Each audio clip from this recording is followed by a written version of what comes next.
मगर महाकुंभ के इस पूरे माहौल के बीच सबसे ज्यादा ध्यान अगर कोई खींच रहा है तो वो है नागा साधु।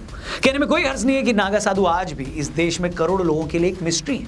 लोगों को नहीं पता कि ये लोग सिर्फ कुंभ के टाइम ही क्यों दिखते हैं। लोगों को ये नहीं पता कि ये लोग कुंभ से पहले कहां होते हैं और फिर कुंभ के बाद कहां चले जाते हैं। तो आइए आपको नागा साधुओं से जुड़ा एक एक फैक्ट भी यहां बता देते हैं।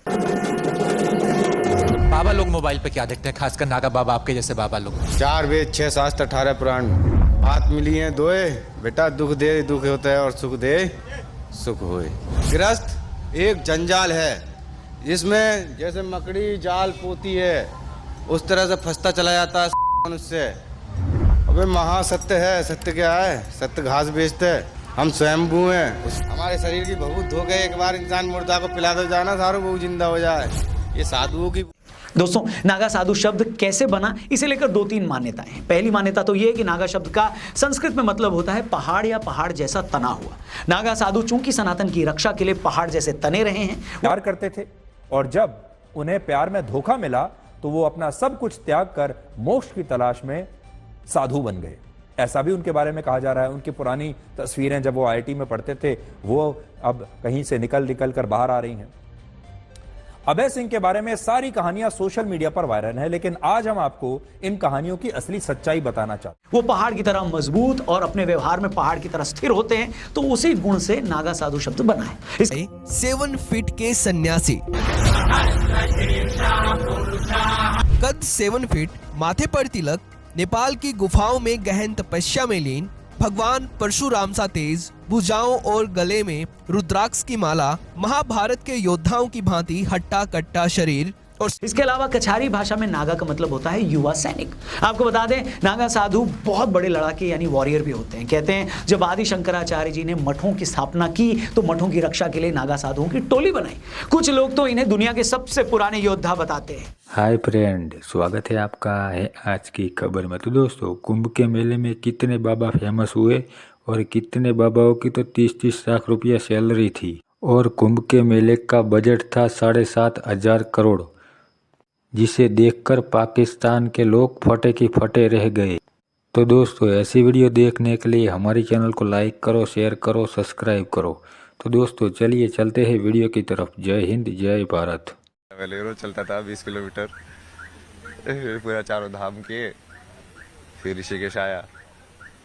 ये आपकी ये इस अवस्था की यात्रा कहाँ से शुरू हुई? ये वही है ना, तुम वहाँ पे जवाब ढूंढा, वहाँ पे नहीं मिला, फिर फोटोग्राफी किया, फिर वो भी नहीं मिला, फिर वो सोचा यार क्यों घूम रहा है तू घूमे जा रहा है, कोई है ही नहीं तेरा, अपना अकेला ही जा रहा है, जुलिया में जी रहा है, कुछ पता ही नहीं तुझे। फिर मैं सब छोड़ के धर्मशाला चला गया। फिर वहाँ पे मैंने बेसिक चीजें सीखी। मेरा खाना बनाना तो आता ही। 45 दिन तक चलने वाले इस महाकुंभ के लिए सरकार ने 7,500 करोड़ रुपए खर्च किए। इस दौरान यहाँ बंदोबस्त ऐसा है कि यूएस से लेकर रशिया और ब्रिटेन से लेकर जापान और अरब देशों की आंखें फटी की फटी रह गई हैं। एमटेक क्वालिफाइड हैं। कर्नाटक यूनिवर्सिटी से इन्होंने एमटेक किया था। कई बड़ी मल्टीनेशनल कंपनियों में इन्होंने काम किया। 2010 में जब इन्होंने संन्यास धारण किया तब इनका सैलरी पैकेज सालाना 40 लाख रुपए था, यानी तकरीबन 3.25 लाख रुपए के सैलरी पैकेज को छोड़कर इन्होंने संन्यास धारण किया।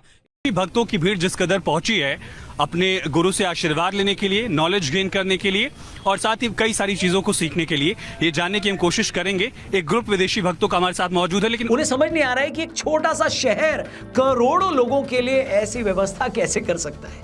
मतलब जिस भारत देश को कई लोग पिछड़ा मानते थे, उस भारत ने अपने एक शहर में ऐसी व्यवस्था कर दी है जो किसी शहर में ओलंपिक करवाने से बहुत ज्यादा बड़ी है। आप 10 वर्ष के हैं, कब से नागा का आपने धारण किया वेश? मैं जब 3 साल का था तभी मैंने नागा साधु वेश धारण कर लिया था।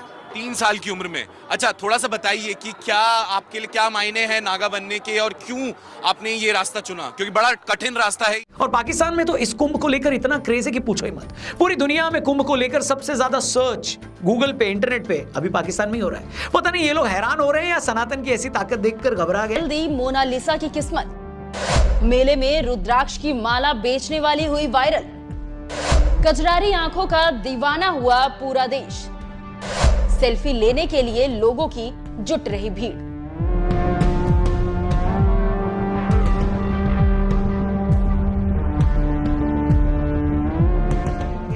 मेरे को नहीं मालूम।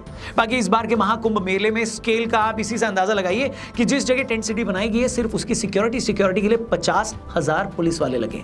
इस टेंट सिटी में 1.5 लाख टेंट लगे, जिनमें टॉयलेट की भी व्यवस्था है। मेले वाली जगह में 4.5 लाख बिजली के कनेक्शन दिए गए हैं। ये इतनी बिजली है कि एक शहर में 1 लाख अपार्टमेंट को पूरे 1 महीने तक मुफ्त बिजली मिल सकती है। मेले के लिए 40 वर्ग किलोमीटर की टेंट सिटी में 11 हॉस्पिटल बनाए हैं, मोबाइल टावर लगे हैं, 3000 रसोई हैं, सड़कें हैं। मतलब एक शहर में जो कुछ होना चाहिए वो सब कुछ यहां पर है। और ये देखकर पूरी दुनिया के तोते उड़े हुए हैं। गंगा नदी पर तो 1-2 नहीं, लोहे के 30 टेम्पररी पुल ही बना दिए गए। इस बीच रात के टाइम रोशनी से नहाया ये शहर इतना सुंदर लग रहा है मानो आप सच में देवलोक में आ गए हो। सच कहूं तो प्रयागराज में होने का एहसास ऐसा है कि जिसे सिर्फ वहां पहुंचकर ही महसूस किया जा सकता है।